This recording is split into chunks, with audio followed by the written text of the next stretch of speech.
Yes, running, the noble sport of the fleet-footed, the cardio champions, the people who voluntarily wake up at ungodly hours on a Saturday morning to torture themselves and their bodies at a park run in the name of fun.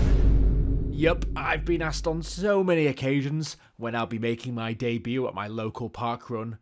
Well, if my Saturday mornings are anything to go by, it's probably going to be never. I run because I feel like I should, not because I gain any actual enjoyment from doing it. So what if I did it a little bit more than I normally would? Will my legs eventually detach from my body and sprint away on their own? Probably.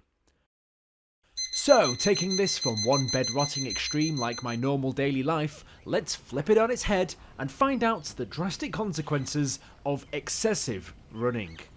So, what happens if you run too much? There's no way to say what too much actually is, because the amount of running to someone's peak is different for everyone. But generally, provided you run a healthy pace, you're preserving those cardio levels and avoiding going over the cliff edge and injuring yourself, you'll probably be fine. But it can happen. We are only human, and humans are prone to injury. Take the human knee, for example. It's a marvellous creation, a fragile piece of engineering, but it wasn't really designed for wear and tear of tens of thousands of miles of pavement running.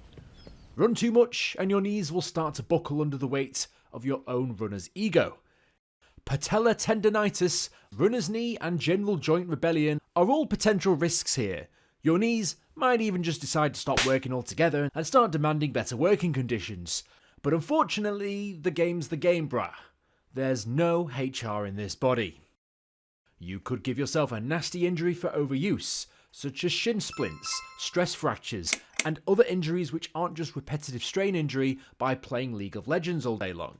Increased soreness, muscle pains, fatigue, these are all the physical ailments that can also lead to other risks, such as burnout, insomnia, and even a mental impact on your well-being after having ran 40 miles a day for 2 weeks straight.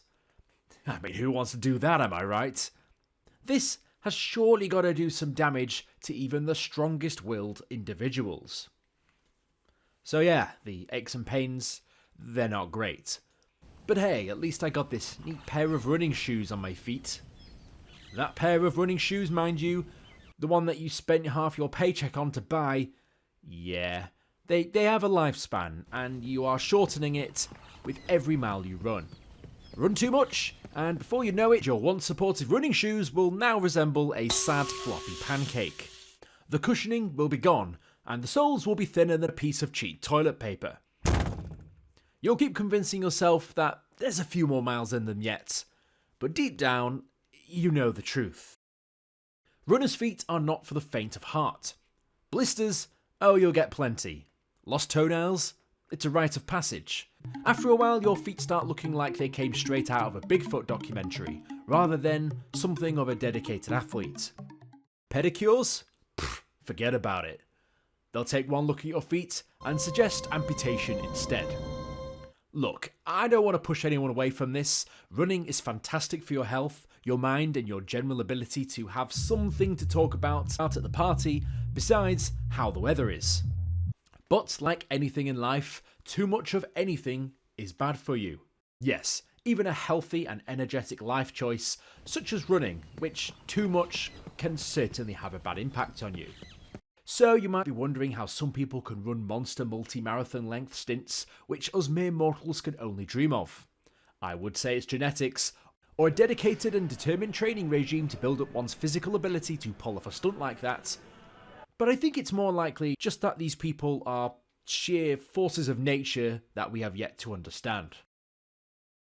Safe to say that my last 5k was a little less than impressive, so maybe I'll just try and beat my previous time before I start thinking about anything too wild. If you're going to take away anything from today's video, apart from the fact that I seemingly sweat a lot, it's listen to your body, give yourself rest days, and maybe, just maybe, consider sleeping once in a while. Your knees, shoes, and friends will thank you. To put it simply, moderation is key, so try not to turn into a running obsessed goblin who only speaks in mileage and PR times.